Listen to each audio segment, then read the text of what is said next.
Hey, what's going on? YST here, welcome back to another raid video. Today I'm going to be covering Minaya and Khoronar, my favourite couple in the game. Arguably, Sify and Rotos are the best, but in terms of CC and locking down the opponents, I definitely feel that Khoronar and Minaya fill that role of the best CC duo in this game. So without further ado, let's get into it. Okay, so when you talk about places like the Doom Tower, Arena, defense teams, potentially offense teams as well, these two are absolutely insane. And let's start off with Minaya as she's already on the screen. So let's go over her kit. So A1 attacks one enemy, places a 15% continuous heal buff on the ally with the lowest HP for 2 turns. This isn't the greatest heal of all time, but it is definitely helpful in certain scenarios. And then head into the A2 here, attacks one enemy, heals this champion and the ally with the lowest HP by 10,000 HP. I do kind of wish it was a little bit different, maybe a percentage chance for example, but 10,000 HP on someone like a Nuka, let's say your Trunda, your Astralon for example, 10,000 HP is quite a lot when you're doing stuff like the Doom Tower, so not the baddest A2, but that's not what we're using it for. And then a 75% chance, 100% once booked, of placing a heal reduction debuff on all enemies for 2 turns. Overall, not the worst ability, but definitely not the best. Okay, so A3 heals all allies by 60% once booked and places a block debuff buff for 2 turns on champions under increased defense. So put increased defense on your champions, and then she's going to put a block debuffs and a nice hefty heal on your allies. And then if a champion is fully healed by this skill, let's say you're in the Doom Tower, you're going first, she gets this up. This skill will also place a shield buff on them for 2 turns equal to 25% of the champion's HP. This is a very solid ability, so you can get your block debuffs, you're getting a hefty heal on a 4-turn cooldown if you book it up, and also places a nice shield, so definitely a great support champion in this area. I do recommend booking this one and the passive up, which I'll get into next. So fills the Temias of all allies by 20% when this champion is killed. Revives this champion with 75% HP when killed if Khoronar is on the same team. This isn't the best part of their duo ability, but this can be very annoying in the defensive setup in the arena, which I'll show you a bit later on. But I got very lucky here, guys. I put 6 books in for the CVC. I managed to get this one out and this one out, so I was very happy because I do use them in my defensive setup. And also, one of the best parts about her is increase ally speed in all battles by 19%, which is really nice having an all battles speed aura. Alright, so let's get into the gear and why I'm rocking it. So I've got a cruel, I've got divine speed, and I've got a mortal sets. The reason is she is based on attack, so she is getting a little bit of damage out for places like the faction wars, but it's not mandatory. You do not want to build her for damage, even though she can hit a little bit hard at certain times. But it's mainly just for the substat, guys. You can probably see it on this first one. So we got triple roll speed here. Then we got defense, crit rate, and speed here. I can actually change that out soon. Maybe put a bit more speed in. Then we got speed, defense percent, and crit damage. Then we got crit rate with some defense percent gloves here. We got HP percent with some crit rate and defense percent. And then we got a nice 6-star boots with some accuracy on it. I haven't put it extremely high for accuracy because I don't personally care about the heal reduction. But if you do want to place heal reduction, definitely put some accuracy, maybe an accuracy set on this champion. And then we got resistance here, because in places like the faction wars and the Doom Tower, maybe not the high end Doom Tower because I haven't gone full out on the resistance, but it does kind of help out in a lot of scenarios. And then defense here with some accuracy. Then we got a HP with some triple roll attack percent. Maybe not the best for her, but it's definitely not the worst. And overall stats, we've got 64,000 HP, 3,500 defense, a 248 speed. So this with her speed aura, she's going to be sitting at a nice 260, 265, which is exactly what I want to sit at in the Doom Tower. I did previously have her at about 90,000 to 100,000 HP, but you want it to be fast in my opinion, because you want to make sure she gets her stuff out consistently, especially the heals. Then we got 70% crit rate, 80% crit damage, so we can bruise a few enemies, 258 resistance. I'd recommend if you're going for a high resistance build, definitely try push closer to 400. This is just a nice little midpoint where around areas of the game, it's a nice place to sit at.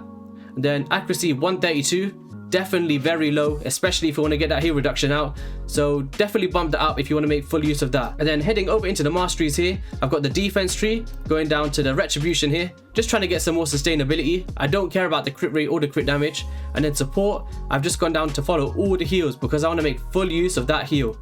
So yeah, that's how I like it. Of course, don't blindly copy masteries. Do kind of how you want it to be. But maybe not a lot of you guys have these champions and you're just here to kind of look towards the future if you do pull them, which is alright. But yeah, this is the way that I've done it, and I've gone down to Timely Intervention, which increases this champion's turn meter by 20% whenever an allied hero drops below 25% HP. So you want to keep increasing a turn meter to make sure you can get full heals out and keep your team alive. So let's get into the main event, and that is Khoronar. Okay, so let's get into Khoronar now. He is my favourite Void Legendary in the game, and I feel very happy that I was managed to pull him. I'm a very niche person when it comes to games like this. I just like to choose what I like aesthetically, and just people that you can have a lot of fun with instead of trying to compete in the highest ends of Platinum Arena. That's just my personal preference, it's how I like to play this game, and that's where I get my enjoyment, so don't bash me for that. But let's get into the skills. So I have completely booked him out. Of course I did. The second I seen him, I put all of my books into him. And then attacks all enemies 2 times instead of 1, and the chance of decreasing the target's turn meter increases to 100% if Minaya is on the same team. You read that correctly. This ability here is absolutely bonkers. And then the damage of each hit will be decreased by 50%, which isn't terrible because you want to mainly focus on CC for this A1 here. Then under A2 has a 100% chance once booked of placing a provoke debuff on all enemies for 1 turn, and places a block debuffs buff and a 60% increased defense buff on this champion for 2 turns. Very solid. So provoke in the Doom Tower, in the arena, in the dungeons, anywhere you want to take him. Who doesn't like provoke on a champion? And then removes all debuffs from this champion before placing the block debuffs and increased defense if Minaya is on the team. So you get the drift here. Both of these champions alone, if you don't have Minaya and Khoronar together, they're not the greatest, but the second you smash their heads together, definitely a great duo in this game. And then attacks all enemies, places a 50% decreased attack debuff on all enemies for 2 turns, and places a 60% decreased defense debuff on targets under decreased attack. So let's just say you put someone like a Stag Knight in there, or a Madame Ceres. He's going to be able to place a decreased defense on them because you placed the decreased attack first, which I think is very good. And let's get into the passive now, which is the juicy bit of Khoronar and why we all love him. He counterattacks when hit by enemies under decreased attack, decreased defense, or decreased speed debuffs, and always counterattacks when hit if Minaya is on the same team. Absolutely crazy. So if you put him in a stun set, all these kind of CC sets, which I'll get into in a moment, he's going to constantly put this A1 out, decrease the turn meter, and at the same time he's going to CC with the right gear that you put on this champion. Complete lockout. I'm sure that a lot of you guys have gone into the arena against the Khoronar and been completely locked out and probably backed out. But very extremely good passive here. And then on passive number 2, he places a 60% increased defense buff on all allies for 2 turns if this champion kills an enemy, which is a nice little extra passive there. It's not necessary, but when it procs, and it's nice to have on this champion. So let's get into the artifacts now. Okay, so there's an argument to be had that a taunting set is the best way to go, but I personally like the stun set because I'd prefer the enemies not taking turns or doing anything to us, because a lot of champions do have very good A1s, and you don't want to have Khoronar in jeopardy to kind of be thrown off tune. So I definitely recommend the stun set personally, but each to their own. You could put day sets, frost sets, taunting sets, whatever kind of one you want to put on Khoronar, which is a kind of CC kind of gear set. Definitely viable in all of those scenarios, but I like the stun set because I like to lock out my enemies and it keeps my run going how I like to use it. So overall here we got accuracy and crit rate, then we got speed and crit damage, and we got accuracy, HP and some speed. We got HP on the gloves and some speed and accuracy, HP on the chest plate, speed, accuracy once again, you're getting the drift. Then we got speed here, we got accuracy with some speed, crit damage because I do want him to hit a little bit hard, then HP with some defense percent and some defense here. Overall stats, we've got 88,000 HP, which is whopping. I would kind of want to push this to 100k, maybe in the future. Then we got 2,100 defense, 224 speed, which is pretty nice, especially with my Minaya that's going pretty fast. We got 48% crit rate, 133% crit damage, and then a 358 accuracy if you want to compete in the high area of the Doom Tower on the hard mode, which is where I personally take him to get through to it, because I don't have a say. If you have Khoronar and Minaya, these guys can absolutely solo the hard Doom Tower as long as they got some damage dealers with them. And then on the masteries, we've got the defense tree. You want to head down to fearsome presence if you're using like the free set, the day set, or the stun set, because you get that extra 5% chance to land those debuffs. So definitely focus on fearsome presence if you're going this route. And then I've got the support tree and the extra defense tree. Okay, so without further ado, let's head into some areas of the game where I feel like they shine the most, and let's get into it. Okay, so I've just thrown him into a spider's den dungeon here. They'll be able to completely stun, tummy and manipulate, heal, put shields out on your champions. If you're progressing in this game and you had the honor of pulling these champions early, they're definitely viable to farm the spider's den. It's not going to be in a completely fast time using them, but they can definitely do it. And we've just got 2 cold hearts in here. We've got a Roxem, and over time, possibly maybe a 2 minutes here. Let's just fast forward it a little bit. Okay, so we're just closing on here. You can see here, everyone's stunned. Come on, who's going to get this last hit out? Is it going to be Khoronar? It's probably going to be Roxem, right? Nope. Look at this. But yeah, this went on the whole time, guys. Provokes, and he just constantly tummy and manipulating, and he got the final hit out there. So 2 minutes 10 seconds. You can't say that there was one time when you're playing this game where you didn't wish you could speed farm in 2 minutes. Definitely viable in the spider's den. Okay, so we just head them into a spider's 24 dungeon now, and the whole point of these 2 champions is CC, locking out your opponents and let your other champions do the work for them. They're just there to kind of support you through areas that you can't complete. So these won't be complete speed farm runs, but if you're struggling and you have these champions, definitely viable in these kind of dungeons. So you can see here, complete lockout, we're getting stuns out, we're getting tummy and manipulation, we're getting heal reductions from our Minaya. It's going to work out great for you in these kind of scenarios. So let's get into the next area. Okay, so you may be thinking, are they that good that they can farm the Nightmare campaign? Yes, they can, but once again, it's going to take you a long time.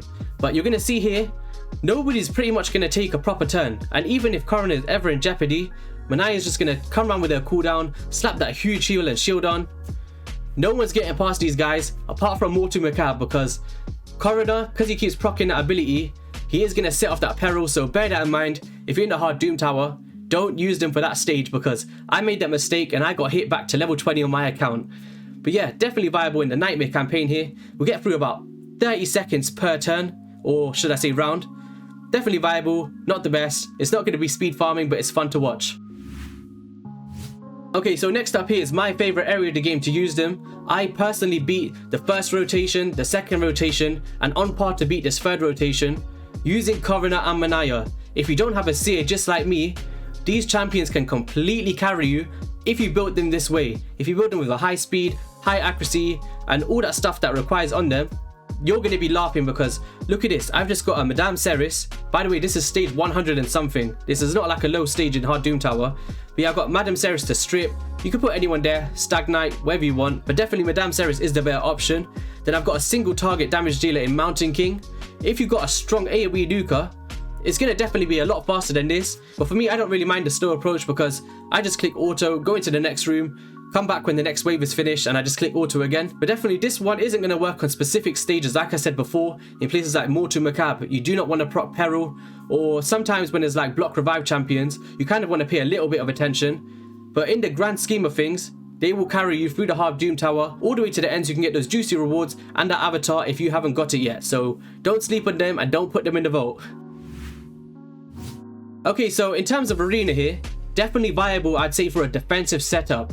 On the offense, it's going to be too long. You're not going to get your medals in time. But if you just would like that slow approach and you just like watching it, it's definitely viable, but it's going to take you a little bit longer. You can see here that my defensive win to loss ratio is pretty nice. It's usually sitting at about at least 50% wins compared to losses, which is quite a good ratio in my opinion. But who do I use? I put Minaya as the lead, and then I put a Khoronar. I put my single target dealer in Mountain King, and I put a Duchess Lilith in there to annoy you guys, alright? So we're getting the revive with the passive on Minaya, we're getting the CC from our Khoronar, we've got an extra block debuffs on reviving Duchess, then we got a Mountain King to just one by one go through those enemies and slam you down. So it's definitely an annoying team, and I'm working on something to kind of add to this, which I'll talk about in a future video. But let's just get into some arena battles now and showcase where they can be in a defensive kind of way, and let's get into it.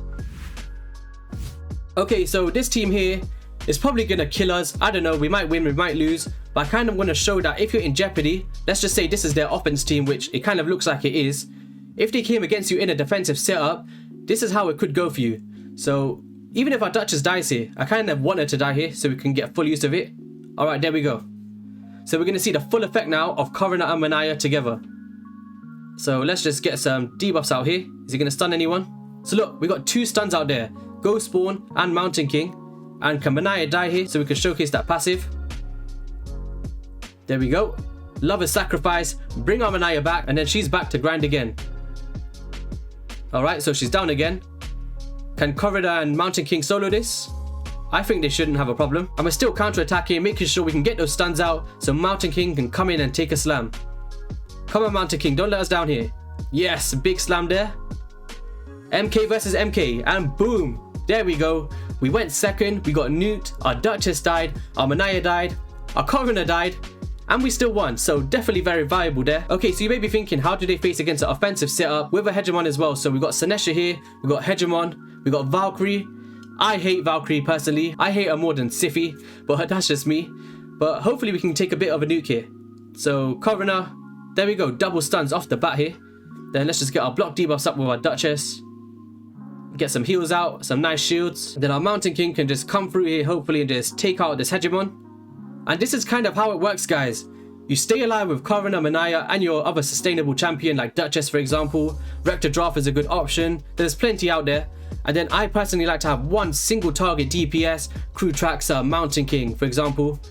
To just go through like this, chunk them down one by one, and it's gonna annoy your opponents because they don't know if they want to kill your Mountain King or if they want to kill your Duchess or your Minaya, because whichever way they take, they're kind of screwed anyway, unless you have block revive. So the kind of way to beat this team if you face them, just a little top tip, is Foley's, Mortal Macabres, all these people that place the block revives, they're absolute dream when facing this kind of teams in the arena. So just a little top tip for you there.